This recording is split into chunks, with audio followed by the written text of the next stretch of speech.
Hey y'all, it's your girl Need to Be Watching, and I saw a couple of these videos. I'm not going to talk too much. Let's get into these clips, and I'll have comments afterwards. Thanks for tuning in.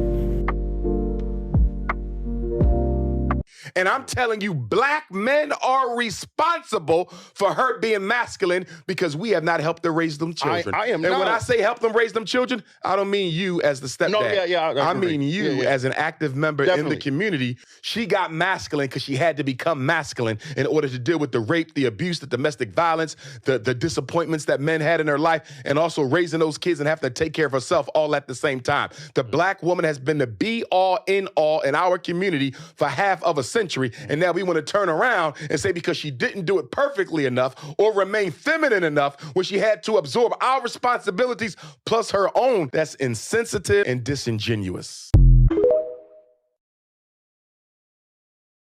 You hear black men say all the time, well, the welfare state is what led to black women no longer respecting black men, because if they can get a house from the government, and if they can get food stamps from the government, and they can get all this from the government, why should they respect us? Okay, black man. So if the white man came to you today and said, guess what, I'm ending all welfare programs. No more black women gonna qualify for nothing the white man giving them. Are y'all ready to step up and be the men your women need? Are you ready to be responsible full-time, 24 hours a day, 365 days a year for the health and safety of black women and children? And guess what? Most of us are not. No. We've gotten comfortable with the white man subsidizing our women. We've gotten comfortable with the white man subsidizing our children. So when you talk about independence, which is the true measure of freedom, are we really ready for that? Are we really ready to be put in a situation where we have to build or we will die? Yeah. We're not ready. What black people really want is a more comfortable oppression. Later. One eternity later. Big difference between the snow bunny and the African queen is the snow bunny will find a black man in progress. She will find him on the job. She will find him on the university. And that snow bunny will see a black man with potential and she will invest in him.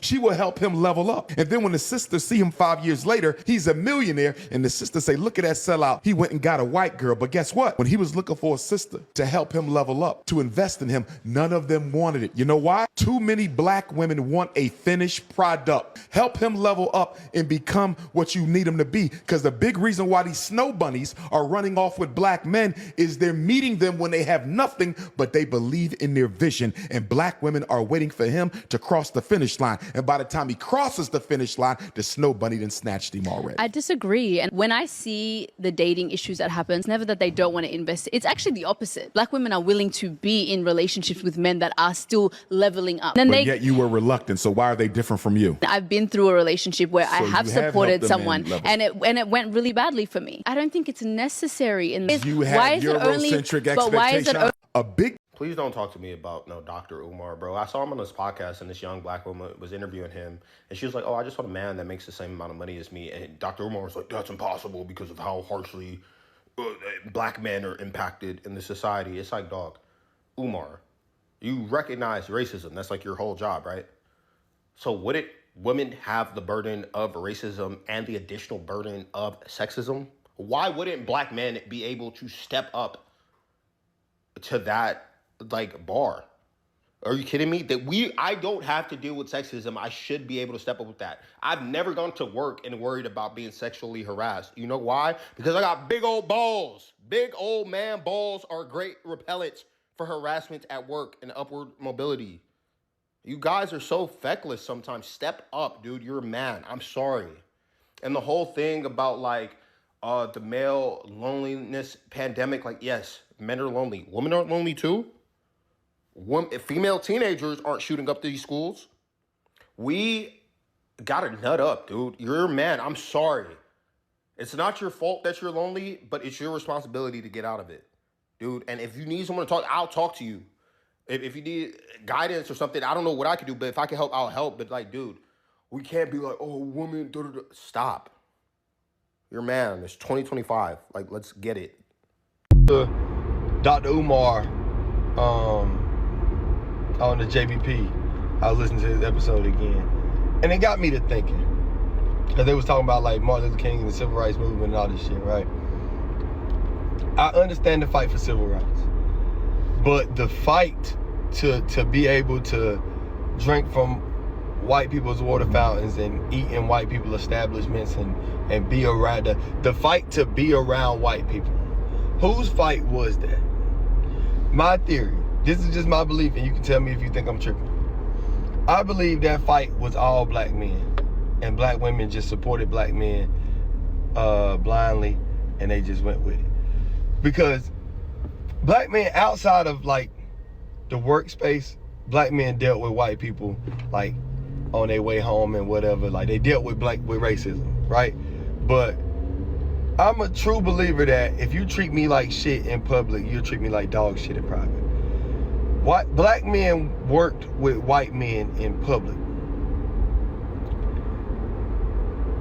Black women worked with white men and white women in private, meaning like in their homes, raising their kids. Like black women were truly in the shit when we talk about dealing with white people at the worst time, when it was hell for a black man or a black woman to be around white people. Black women were forced to deal with white people at the highest clip. You talking about raising their babies, cooking their dinner, washing their clothes. You in their house. You a part of their life.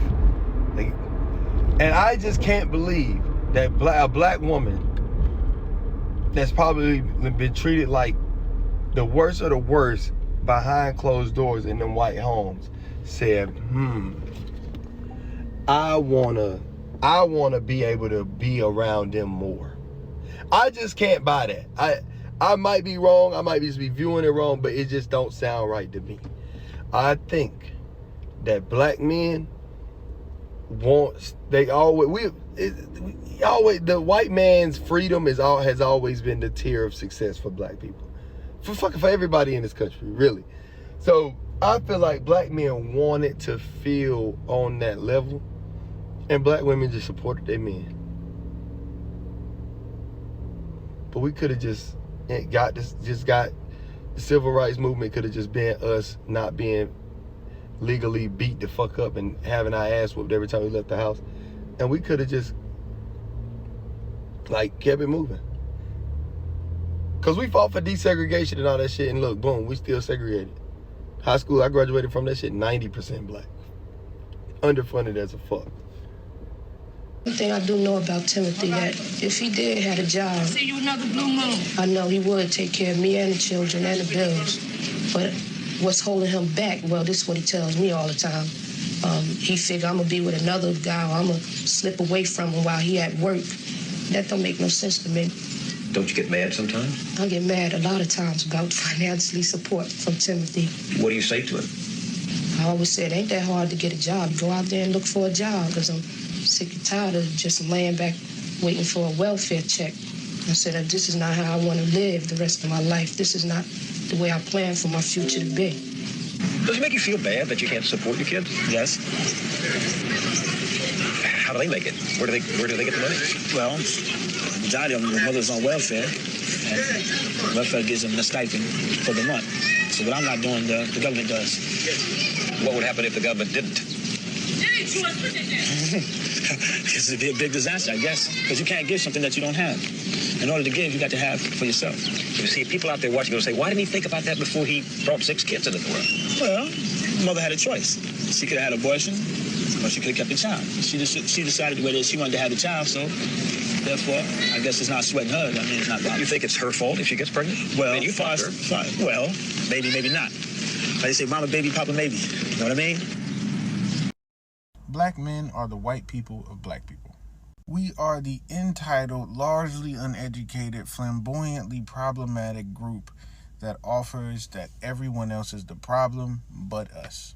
We think that we should be the leaders of the black community without actually taking responsibility for negative things that happen within the black community. We offer that it is everyone else's fault that things don't work but ours. It's society not respecting the black man. It's the black woman not respecting the black man. It's the feminization of the black man. It's the masculinization of the black woman. It is the black woman choosing the wrong black man. It's the LGBTQ plus community trying to indoctrinate the black man. Everybody else's fault but ours. And if anyone steps outside the pocket to remind us in any way, shape, or form that we might be able to do better, then they're bashing black men. And don't get me wrong, things are hard for us as black men, but that doesn't give us the right to pretend like things aren't hard for other people. Like we don't make things hard for other people. That's what white people do. So I'm actually glad that you asked this question. For a lot of black men, we actually struggle with the idea that there are privileges in this world that we possess because we are victims of white supremacy and racism. For that very reason, there are black men like Joel Woods who have taken the time to outline what that privilege looks like and how it affects our community. Anyone watching can look up the black male privileges checklist on Google. I'm only going to run through a few because of time constraints. There are 94, all of them are real, all of them are valid, and all of them should encourage us as black men to take a step back and look at ways that we can improve our communities. We'll start at the beginning. Number 2, when I read African American history in textbooks, I will learn mainly about black men. When I learn about the civil rights movement and the black power movement, most of the leaders that I will learn about would be black men. Number 23, in general, the more sexual partners I have, the more stature I will receive from my peers. These are my favorites, so please pause and read, but essentially what it's saying is it's a privilege to suggest that most of the problems in the black community are there because black men are absent, while also having the privilege of my strength not being defined by my absence. This is another important one. I can be considered a good man for the things that I don't do as opposed to the things that I do. I encourage you all to check it out. We got a whole bunch of unlearning to do, and this can help. Alright, y'all, I really thought it was recording, but the whole time it wasn't. But just long story short, wanted to bring this video. I love to see other men checking other men on their BS. Dr. Umar is definitely on some other type stuff, but let me know your thoughts in the comments down below. What are your thoughts on his views? I mean, we know he's pro-black, but is he for women? Let me know. Thanks for tuning in.